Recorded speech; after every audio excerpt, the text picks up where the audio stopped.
अस्सलाम वालेकुम नाज़रीन, आप देख रहे हैं प्रोग्राम बोल जमूर और मुझे कहते हैं खुर्रम मलिक।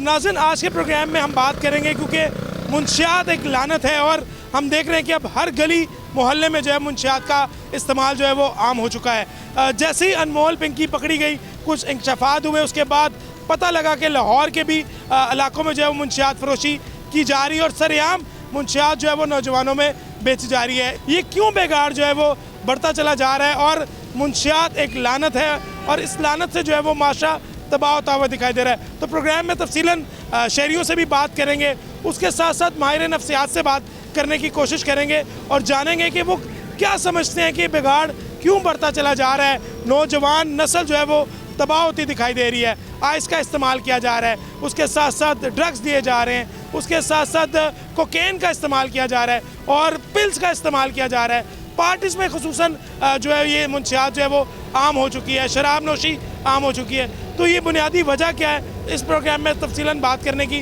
कोशिश करेंगे, शहरियों के जज्बात भी जानेंगे और यकीनन उन अहदेदारों से भी बात करेंगे जो इसकी रोकथाम के लिए इकदाम करें। प्रोग्राम में हमारे साथ रहिएगा।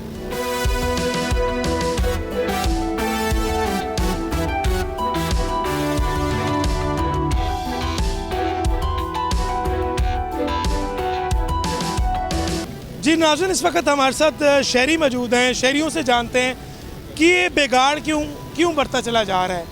हर घर में, हर नौजवान बच्चे में जो है वो ये अब शौक़ पाया जा रहा है कि वो मुंशियात का इस्तेमाल करें। कोई गर्दा पीता हुआ दिखाई देता है तो कोई आइस और कोक जो है वो करता हुआ दिखाई दे रहा है। मेरे साथ शहरी मौजूद हैं, इनकी ज़ुबानी सुनते हैं। मुझे बताइएगा, मुंशियात का इस्तेमाल जो है वो लाहौर में भी सरेआम होता चला जा रहा है। आप क्या समझते हैं, बीइंग अ शहरी, क्या वजह है और इसकी रोकथाम के लिए क्या आप समझते हैं हुकूमत नाकाम हो चुकी है?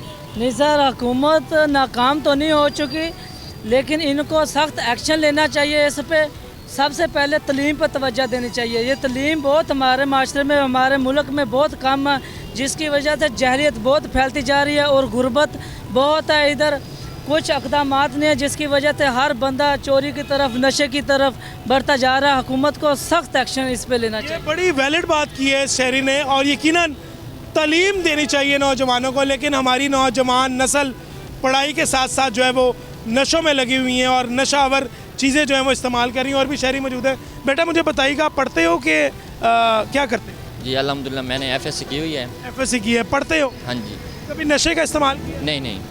जो स्टूडेंट नशे का इस्तेमाल कर रहे हैं उनके लिए क्या मैसेज दोगे और क्या समझते हो कि ये बिगाड़ क्यों इतना ज़्यादा बढ़ता चला जा रहा है? उनको यही मैसेज दूंगा कि आप बस अपनी तालीम पर तवज्जो दें, ठीक है, इन चीज़ों से आप दूर रहें। और ख़ास तौर पे मैं पेरेंट्स को भी कहना चाहूँगा कि आप अपने बच्चों पे ख़ास तौर पे नज़र भी रखें और उनको भी कहें कि यार ये बुरी चीज़ है, आप इनका इस्तेमाल ना करें।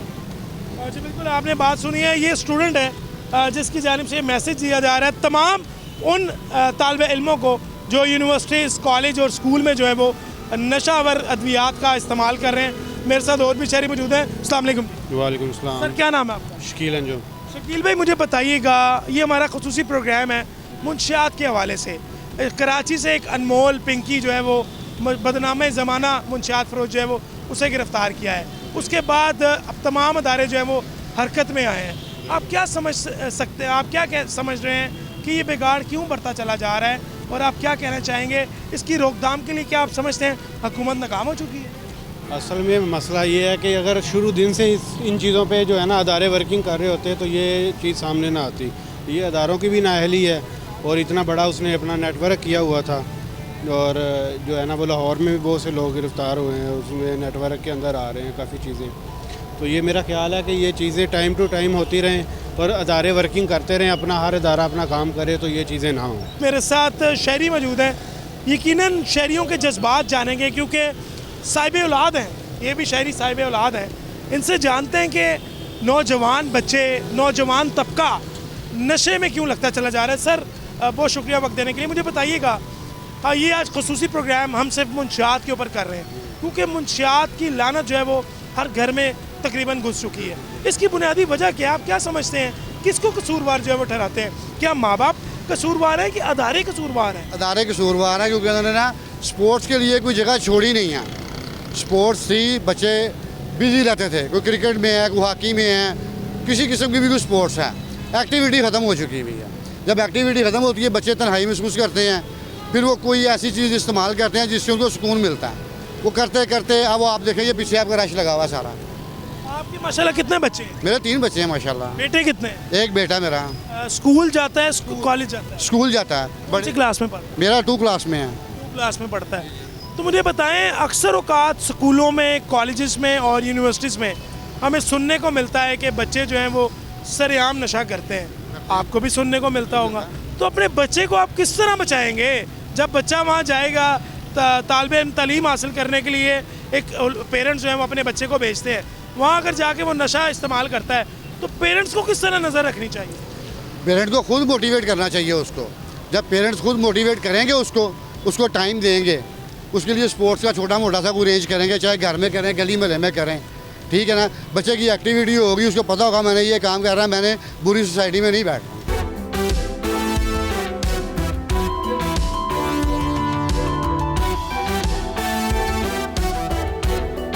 नशे की लानत रोज़ाना की बुनियाद पर ये आग की तरह हर घर में जो है वो फैलती हुई दिखाई दे रही है। इसकी बुनियादी वजह क्या है? यकीनन क्योंकि माँ बाप की तवज्जो जो है वो औलाद से हट चुकी है और उसके साथ साथ इसका आसानी मिलना जो है वो शुरू हो चुका है, क्योंकि ऑनलाइन ज़रिए जैसे अब ये एक बहुत बड़ा स्कैंडल बेनकाब हुआ है। जो पिंकी और अनमोल और पिंकी जो पकड़ी गई है, उसका स्कैंडल बहुत बड़ा जो है वो उसमें इंकशाफात भी हुए हैं और उसके ख़िलाफ़ लाहौर में 4 मुकदमात जो हैं वो ऑलरेडी दर्ज है, लेकिन उसको जो है वो ना ही ज़ेर तफ्तीश किया गया और ना ही कभी उसका क्रिमिनल रिकॉर्ड जो है वो बनाया गया। तो यकीनन सवालिया निशान भी है और कारकर्दगी पर भी सवालिया निशान है और पता नहीं इसमें कितने कितने सवाल जो है वो उठते हुए दिखाई दे रहे हैं। तो लाहौर भी शहरियों से बात करेंगे, जानेंगे कि वो क्या कहते हैं, क्यों कोई मुतासिर भी हुआ है क्या नशे से, और नशे से मुतासिर होने के बाद क्या उसने नशा छोड़ा है।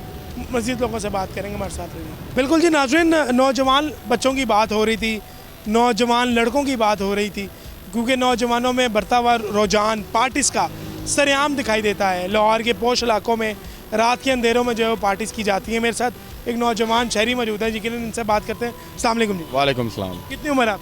मेरी 26। मुझे बताइएगा, आप नौजवान शहरी हैं, नौजवानों में अब हमने देखा है कि एक तासुर पाया जाता है कि पार्टी का रुझान बहुत ज़्यादा हो गया।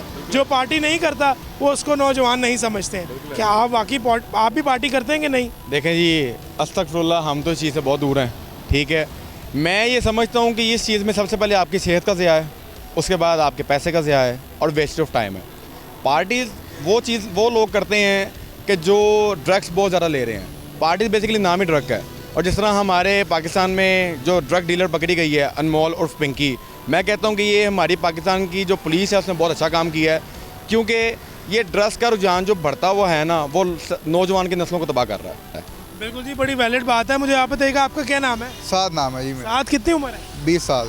साद 20 साल की उम्र में तो बच्चे पार्टीज़ कर रहे हैं यार। आप भी पार्टीज़ का शौक़ रखते हो? कभी कोई नशा किया है? नहीं, अस्तगफुरुल्लाह, हम इन चीज़ों से बहुत दूर हैं। हम स्टडी कर रहे हैं, साथ अपना बिजनेस देख रहे हैं, इन चीज़ों से हम वाकई बहुत दूर हैं। हमारी भी खुद मरियम नवाज से यही इल्तिजा है कि जितने कौन से स्कूल में पढ़ते हो? मैं कॉलेज के पेपर कौन से कॉलेज में पढ़ते? पंजाब कॉलेज। पंजाब कॉलेज में पढ़ते हो। आपके कई दोस्त जो है वो नशा भी करते हैं? नहीं, कोई नशा नहीं करता, सब अपना पढ़ते हैं, स्कूल से काम शाम करते हैं। क्लास में कोई स्टूडेंट नशा नहीं करता? नहीं, कोई भी नहीं नशा करता, सब इस चीज़ से बहुत दूर हैं। और मतलब कि हमारी भी यही चीज़ है कि सब लोग करते हैं। आजकल नौजवान जो नस्ल है उनमें ये चीज़ बहुत गंदी आदत है, ये शराबों की, ये चरसों की। तो बेहतर यही तरीका है कि इन चीज़ों को रोका जाए। और यही हम कहना चाहेंगे कि बहुत अच्छा कर रही हैं मरियम नवाज साहिबा, कि इन चीज़ों को कंट्रोल कर रही हैं और ये बहुत अच्छा है। ये पाकिस्तानी जो जितने भी अवाम है, यूथ है, उनके लिए बेहतर यही तरीका है कि उनको कंट्रोल किया जाए ताकि नशों से बचा जाए। यकीनन जो हुकूमत पंजाब है वो इक़दाम उठा रही है नशे की रोकथाम के लिए। रोज़ाना की बुनियाद पर अवेयरनेस कैंपेन्स जो हैं वो भी मुनक़िद की जा रही हैं। लेकिन ये जो अनमोल और पिंकी कराची से जिसको गिरफ़्तार किया गया है, उसने इस गिरफ़्तारी ने बहुत से इंकशाफात जो हैं वो किए हैं। और यकीनन ये इंकशाफात वो हैं जो अनमोल और पिंकी की जानिब से बताया गया है कि नौजवान लड़के बच्चियाँ जो हैं वो सरेआम पार्टीज़ कर रहे हैं और नशावर अद्वियात का जो वो इस्तेमाल करते हुए दिखाई दे रहे हैं। यकीनन इस रोकथाम के लिए तमाम माशरे को जो है वो जागना होगा और मिलकर जो है वो काम करना होगा। प्रोग्राम में मज़ीद भी लोगों से बात करेंगे, हमारे साथ रहिएगा।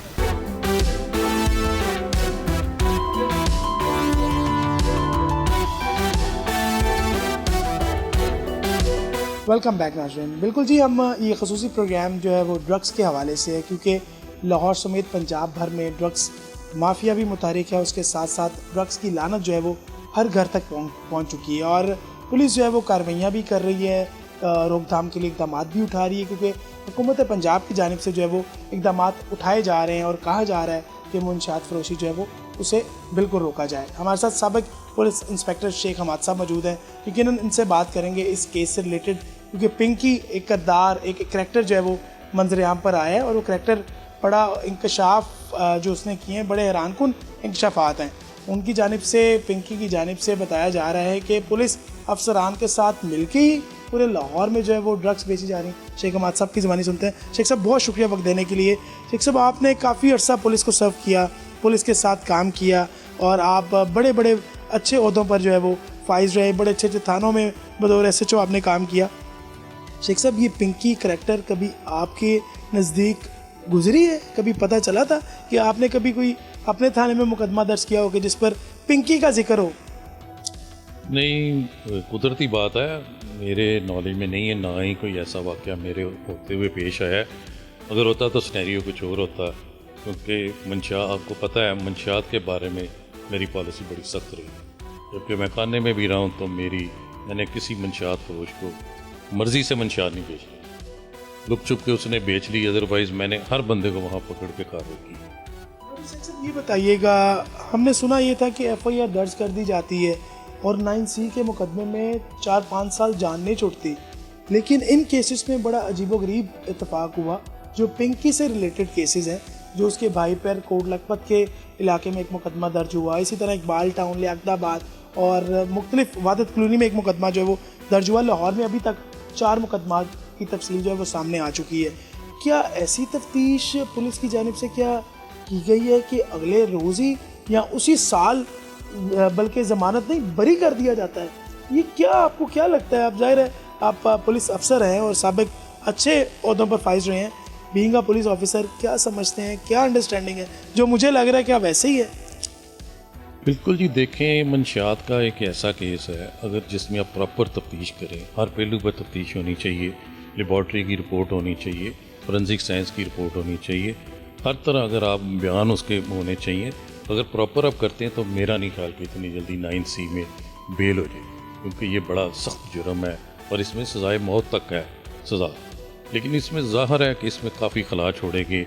और दूसरा, आपने देखा होगा कि इसमें जबकि उसकी बहन का किरदार पिंकी का भी आ गया, तो उसकी गिरफ्तारी सिर्फ इल्तवा में रखी गई, उसके बारे में तफ्तीशी ने फाइंडिंग देना गवारा ही नहीं किया कि उसे या तो बेगुनाह कर देता कि जी ये बेगुनाह है, या फिर उसे इश्तिहारी करवाता। दो ही तरीके हैं। अगर एक मुलज़िम नहीं उसमें शामिल तफ्तीश होता, भाग जाता है, वो औरत मतलब भाग गई, बंदे पकड़े गए, ये भी कैसी बात है? सर, आपने भी कई CRO बनवाए होंगे और अभी भी हम देख रहे हैं कि हालिया दिनों में भी हमने देखा कि CRO, जब नौजवान के ख़िलाफ़ क्रैकडाउन जब शुरू हुआ तो उनके CRO जो है वो बनाए जा रहे थे, मरतब किए जा रहे थे। लेकिन हैरानगी की बात यह है कि 4 मुकदमात में पिंकी का जिक्र है, कहीं उसका ID कार्ड नंबर जो है वो मुकदमे के मतन में शामिल नहीं किया गया, ना ही जहमत की गई कि उसका जो है वो CRO बनवाया गया। क्या उस दौर में क्या CRO बनते नहीं थे? देखें, कुछ सवाल ऐसे हैं, ये आपके सवाल का आपके पास ही जवाब है कि क्यों नहीं बनाया गया, उसकी कोई वजह होगी। तो वो वजह एक ही चीज़ है, वो जो चमक जिसको देख के तफ्तीशी अंधा हो जाता है, उसी चमक ने उसे अंधा कर दिया और उसने गवारा ही नहीं किया कि इसको किसी मुकदमे में इश्तिहारी करवाए, इसका CRO बनवाए, बल्कि इसको पकड़ने के लिए कोशिश करे, इसका वारंट लेता नाकाबिले गिरफ्तारी, और इसे चाहे कराची से जाके पकड़ना पड़ता, पकड़ के लाता, लेकिन नहीं। हम आपको ये बताइएगा, आप क्या समझते हैं कि लाहौर में ड्रग्स आते कहाँ से हैं? यानी पंजाब में सिंध से दाखिल होती है मुंशियात, कहाँ से दाखिल होती है और किस तरीके से जो है वो सप्लाई की जाती है? और आपके दौर में जो मुंशियात फरोश मुतारिक थे, क्या आप समझते हैं कि वो आज के रोज़ में भी मुंशियात फरोशी कर रहे हैं, बेच रहे हैं, नौजवान जो नस्ल है उनको तबाह कर रहे हैं? अब तो देखें, तरीका ही बिल्कुल चेंज हो गया है। पहले चंद मंशियात हर इलाके में होते थे, 3 या 4 या 5, उनका पता होता था, SHO को पता चल जाता था, कार ख़ास के ज़रिए पता चल जाता था, साबका रिकॉर्ड के ज़रिए पता चल। अब तो ऐसे ऐसे तरीके ईजाद हो गए हैं कि ऑनलाइन आप मंगवा सकते हैं और गाड़ियों में ये मंशियात जो है ना वो सप्लाई होनी शुरू हो गई। और बड़े बड़े अच्छे घरों के जो है ना बंदे, वो अपना ख़र्चा निकालने के लिए बीच में से आधी बेच देते हैं और ये सारी तकरीबन पेशावर से आ रही है और पेशावर से ही हमेशा से आती है। और मतलब मुझे आज तक ये नहीं समझ आई कि एक अटक है हमारा बॉर्डर जो लगता है पेशावर के साथ, वहाँ से कैसे गुजर आती है। अगर कोई खुफिया रास्ता तो वहाँ से क्यों नहीं रोकी जाती। गाड़ियाँ चोरी होती थी, कहाँ गई जी आपको भी पता होगा, पेशावर चली गई थी। यार चली कैसे गई? अब गाड़ी पहाड़ों पे तो जा नहीं सकती, मोटरवे पे गई या जीटी रोड से गई, तो उसको कोई नहीं रोकता। इस चीज़ को आज तक नहीं रोका गया कि इस लेवल पे कोई इक़दाम किए जाएँ कि ना बाहर से ये मंशियात आए और ना यहाँ से कोई चोरी का सामान बाहर जा सके। साबिक पुलिस इंस्पेक्टर शेख हमाद हमारे साथ मौजूद थे, जिनकी जानिब से बताया जा रहा था कि अब मुकदमात मुंशियात के जो दर्ज किए जा रहे हैं उसको किस तरीके से जो है वो डील किया जा रहा है, और ये तमाम हक़ाइक़ जो है वो सामने आ चुके हैं। यकीनन इन्वेस्टिगेशन पुलिस की कारकर्दगी पर भी सवालिया निशान जो है वो उठना शुरू हो चुके हैं, क्योंकि इन्वेस्टिगेशन पुलिस का काम था कि अगर ऑपरेशन पुलिस ने मुकदमा दर्ज किया है, जिस तरह पिंकी के ख़िलाफ़ जो मुकदमा दर्ज हुआ है, तो उसको जो है वो शामिल तफ्तीश किया जाता या उसको जो है वो इश्तिहारी करार दिया जाता। लेकिन यहाँ पर निज़ाम जो है वो बदलता निज़ाम है और यहाँ पर जब उल्टी गंगा बहती हो तो कुछ भी नहीं मुमकिन हो सकता। तो इसी केस में भी ये जो चारों वाक़यात लाहौर में केसेस रिपोर्ट हुए हैं जो पिंकी से रिलेटेड है, उन केसेस में भी हमें वाज़ह तौर पर जो है वो नज़र आया। यकीनन पिंकी तो एक किरदार है, लेकिन इसके साथ साथ अगर हम देखें तो माशरे में मुंशियात का नासूर जो है वो दिन भर जो है वो जारी रहता है और दिन ब दिन उसमें इजाफा दिखाई दे रहा है। इसकी रोकथाम के लिए कैसे इक़दामात किए जाने चाहिए ये हुकूमत बहुत अच्छे तरीके से जानती है, लेकिन इसकी लानत को रोकना बहुत ज़्यादा ज़रूरी है। ये एक आग की तरह ये जाल जो है वो फैलता हुआ दिखाई दे रहा है।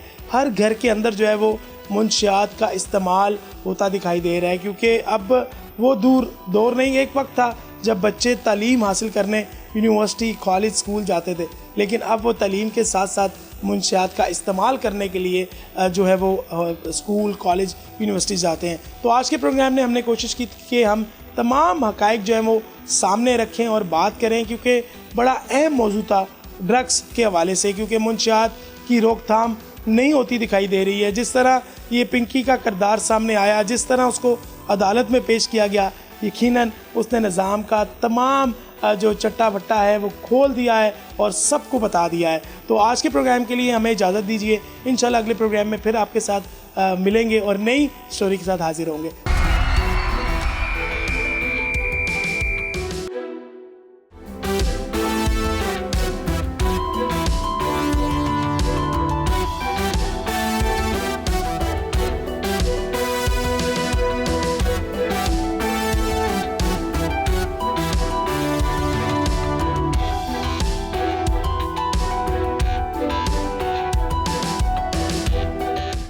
अस्सलाम वालेकुम, मैं हूं नुमाइंदा बोल न्यूज़ मीर ख़ास शाही जमील। प्रोग्राम बोल जमहूर में आपको खुशामदीद कहता हूं। आज बात करेंगे रंगत की, मिठास की, जायके की, ऐसे फल के जायके की जो फलों का बादशाह कहलाता है। जी बिल्कुल, मैं बात कर रहा हूं आम की।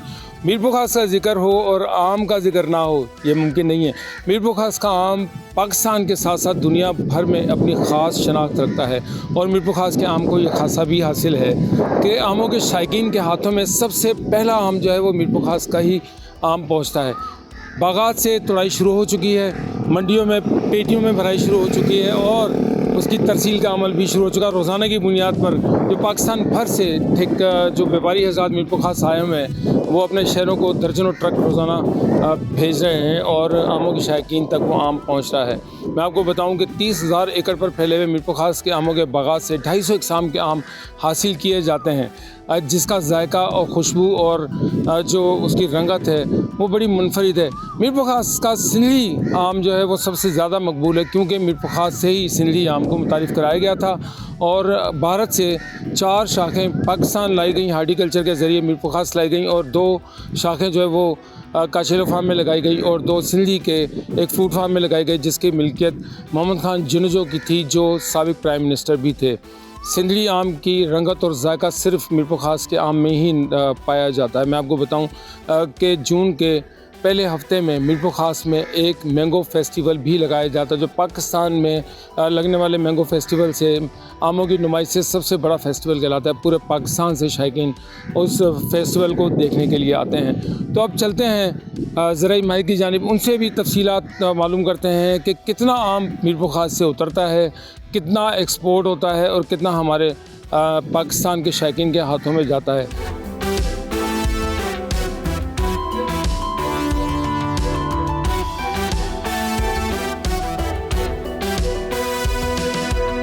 जी बिल्कुल, इस वक्त हमारे साथ मौजूद हैं एक ज़राई माहिर, जिनसे हम आमों के हवाले से कुछ सवाल करेंगे कि मीरपुर ख़ास के ज़िले में 30,000 मुरब्बा एकड़ पर फैले हुए आमों के बागात हैं, उससे हम फसल कितनी हासिल करते हैं, कौन कौन से आम जो हैं वो मीरपुर ख़ास की बजाय शोहरत हैं और इस वक्त मार्केट में कौन से आम आ चुके हैं। तो बात करते हैं, गुरहाम बलोच साहब हमारे साथ मौजूद हैं। जी बताइएगा कि मीरपुर ख़ास ज़िले में 30,000 मुरब्बा एकड़ पर जो आम काश्त होते हैं और आम की पैदावार हासिल की जाती है, तो कितनी पैदावार हम हासिल करते हैं सालाना इसकी, और इस वक्त मार्केट में कौन सा आम आ चुका है जो फलों का बादशाह आम है, तो आमों का बादशाह सिंधी वो कब तक आ रहा है?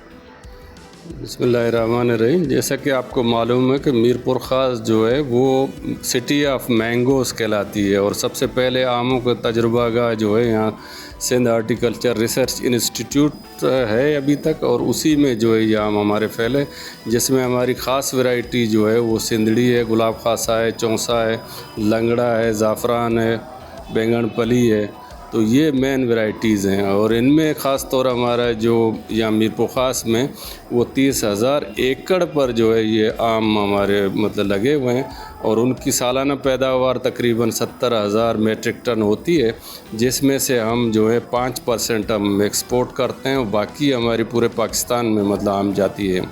तो इस वक्त जो है हमारे तकरीबन 1 मई को जो है सरौली, ज़ाफ़रान और सफ़ेदा वगैरह ये वैरायटी जो है उनकी शाख आ गई है और वो मार्केट में अवेलेबल है। लेकिन एक्चुअली जो असल जो हमारी पहचान है वो सिंदड़ी जो है, सिंदड़ी 80% बागात में है, क्योंकि सिंदड़ी लगी हुई है, और सिंदड़ी जो है 1 जून को जो है वो पक जाती है। तो इस वक्त जो है क्योंकि 1 जून से ही हमने एक्सपोर्ट की इजाज़त मतलब हमारे यहाँ मिली हुई है, तो वो एक्सपोर्ट होगी। इस साल मसला सिर्फ ईरान और अफ़गानिस्तान और खलीजी ममालिक से जो एक्सपोर्ट है वो डिपेंड करता है इस जो है जंग पे, कि वो ऊँट जो है किस करवट बैठेगी जिससे जो है आम एक्सपोर्ट हो सकेंगे।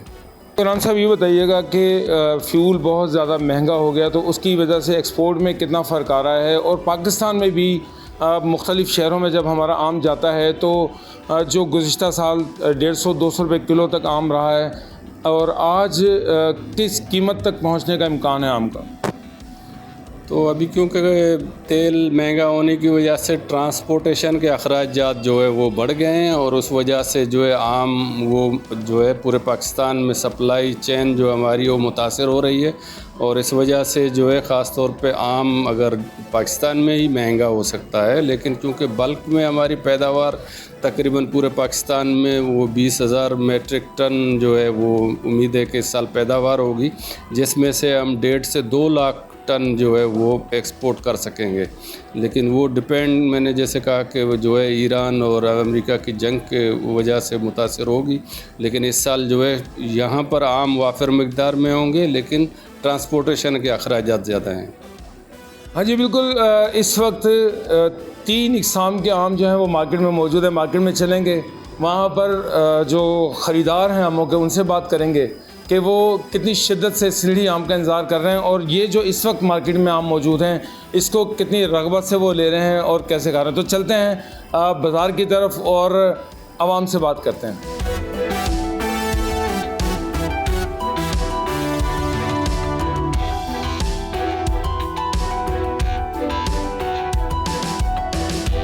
अजी मैं इस वक्त आ चुका हूँ पोस्ट ऑफिस चौक पर, जहाँ पर दर्जनों फ्रूट्स के ठेले लगाए जाते हैं और यहाँ पर मुख्तलिफ़ इक़साम के जो फ्रूट हैं वो बिकते हैं। तो इस वक्त इन दर्जनों ठेलों में चंद ही ऐसे ठेले हैं जिन पर आम नज़र आ रहा है। तो बताया गया था कि 3-4 वैरायटियाँ हैं, लेकिन यहाँ वैरायटी ज़्यादा नज़र आ रही हैं, और सिंधी आम भी नज़र आ रहा है, जिसके लिए कहा जाता है कि 1 जून के बाद ही सिंधी आम दरअसल आता है। तो हमारे साथ एक फल फरोश मौजूद हैं, इनसे जानते हैं कि कौन कौन सा आम अभी आ चुका है और क्या रेट हैं उस आमों के। जी सर, बिस्मिल्लाहिर्रहमानिर्रहीम। सर, आम के अंदर तो वैरायटी तकरीबन 4 से 5 चल रही है अभी हमारे पास, जिसमें सिरोली कहा जाता है और सिंधड़ी आम है, अनवर इटोल है, अलमास हो गया, जैसे कि लंगड़ा आम हो गया और दशहरी आम हो गया। ये 5 से 6 वैरायटी अभी चल रही है, पर ख़रीदारी अभी कम है उसकी भी, इस बिना के ऊपर के अभी आम सही मायने में आया नहीं है, तो ये 1 जून के बाद ही आएगा, तो उसके बाद बेहतर कारोबार होगा इंशाअल्लाह ताला, अल्लाह पाक से उम्मीद है। अच्छा, ये बताएं कि जो आपने वैरायटियाँ बताई हैं उनके फ़ी किलो नर्ख जो हैं वो क्या हैं? जी सर, वो सिंधड़ी आम की जो असल आम है सिंधड़ी, जो उसकी 300 रुपये वैरायटी है, अनवर इटोल है वो 400 रुपये किलो चल रहा है, सिरोली 200 रुपये किलो है, लंगड़ा 200 रुपये किलो है, अलमास जो है वो भी 200 रुपये किलो है। अच्छा, आपने सुना कि कौन कौन सा आम अभी इस वक्त मार्केट में मौजूद है और उनके रेट भी देखे हैं, तो ये बता रहे हैं कि अभी फ़िलहाल ख़रीदारी जो है वो ख़रीदारों की जानिब से नहीं की जा रही, लेकिन हमारे साथ फिर भी एक ख़रीदार मौजूद हैं। इनसे जानते हैं कि आम लेने के लिए आए हुए हैं, तो कितनी मरतबा ये आमों की ख़रीदारी कर चुके हैं इस सीज़न के आगाज़ से लेकर अब तक, और इन्हें कैसा जायका अभी आम का महसूस हो रहा है, क्योंकि मीरपुर खास का आम पूरे पाकिस्तान में मशहूर है अपने जायके, लज़्ज़त और रंगत की वजह से, तो क्या वो जायका अभी फ़िलहाल इस वक्त आम में मौजूद है? आम तो मार्केट में आ चुके हैं, अभी 2 से 3 मरतबा ख़रीदारी की है बच्चों की फरमाइश के ऊपर, लेकिन जो आम का जो टेस्ट है वो अभी नहीं आया है ना, जो मिठास है आम की वो नहीं आई है, क्योंकि अभी सिंधड़ी में अभी टाइम है, वो 1 से 1.5 हफ्ता भी उसको लगेगा। और आम ज़्यादातर जो बच्चे यूज़ करते हैं सिंधड़ी आम, वो मिल्क शेक में यूज़ करते हैं, तो वो मिठास की वजह से उसमें कड़वासपन आ रहा है, तो बच्चे इसलिए भी अच्छी तरह इंजॉय नहीं कर रहे हैं आम को ना। बच्चे एंजॉय नहीं कर पा रहे हैं। शेक के लिए आम इस्तेमाल होता है, खाने में भी इस्तेमाल किया जा रहा है, लेकिन अभी फ़िलहाल वो वैरायटी जो है जिसे मीरपुर खास का खासा कहा जाता है वो अभी तक मार्केट में मौजूद नहीं है। यही वजह है कि दर्जनों ठेले यहाँ पर मौजूद हैं, लेकिन चंद ठेलों पर आम नज़र आ रहा है।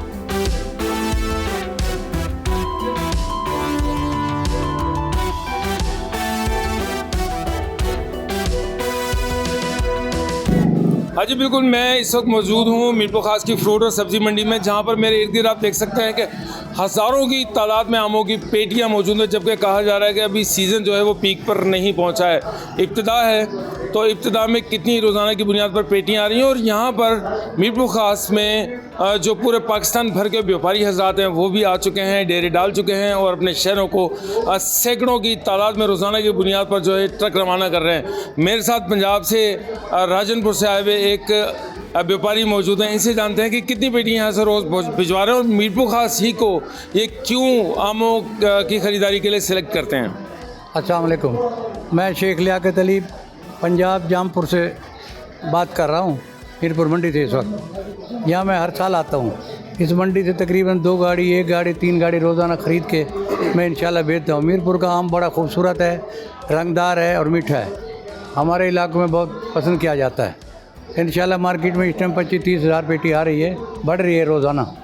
माल भी अच्छे हैं, यहाँ के आड़ती भी अच्छे हैं, बाकी लेबर वगैरह सब बड़ी मोहब्बत है यहाँ पे लोगों की। जी बिल्कुल, आड़ती भी अच्छे हैं, लेबर भी इनसे मोहब्बत से पेश आती है। मेहमान हैं मीरपुर खास में, पंजाब से आए हुए हैं। हमारे साथ मीरपुर खास के ही एक आड़ती मौजूद हैं, उनसे जानते हैं कि रोज़ाना कितनी पेटियाँ आ रही हैं और कहाँ कहाँ से व्यापारी हज़रात मीरपुर खास आ चुके हैं और अपने शहरों को रोज़ाना कितने ट्रक रवाना कर रहे हैं आमों के। अस्सलाम वालेकुम। शहर मीरपुर खास आपको मालूम है ये एक अल्लाह ताला की बड़ी नेमत है, आमों का शहर हमारा मीरपुर खास कहलाता है और यहाँ पे आम तकरीबन 400 से ज़्यादा वैरायटीज़ मौजूद होती हैं आमों की। सिंधड़ी यहाँ का फेमस है, बहुत मशहूर है मीरपुर खास का, और ये पूरे पाकिस्तान में यहाँ से जो है जाया जाता है। पाकिस्तान भर के यहाँ पे जो है ख़रीदार आए हुए हैं, आड़ती भी आए हुए हैं, वहाँ के कुछ मंडियों के कुछ व्यापारी भी आए हुए हैं और जो है यहाँ से कई ट्रक रवाना होते हैं। अभी शुरुआत हुई है, अभी 40,000 50,000 पेटी तकरीबन आ रही है, आहिस्ता आहिस्ता लाख से ऊपर भी ये चली जाएंगे। बिल्कुल, मीरपुर खास की मंडी में 1 लाख पेटी रोज़ाना जो है वो उसकी तरसील होगी पूरे पाकिस्तान में। मैं आपको बताता चलूँ और बताया भी है कि मीरपुर खास का आम पाकिस्तान की तमाम तर फ्रूट्स मार्केट में और ठेलों पर सबसे पहले पहुंचता है, क्योंकि मीरपुर खास का आम लजीज और बड़ा खूबसूरत और जायके में बड़ा ज़बरदस्त होता है। तो आपको मीरपुर खास के आम के हवाले से इन्फॉर्मेशन दी गई है, मालूमात दी गई है। यकीनी तौर पर आपको ये जानकर बहुत अच्छा लगा होगा कि सिंध का ये शहर आमों की पैदावार के हवाले से पूरी दुनिया में अपनी पहचान रखता है। तो इंशाल्लाह अगले प्रोग्राम में आपसे किसी और अच्छे टॉपिक के साथ मुलाकात करेंगे।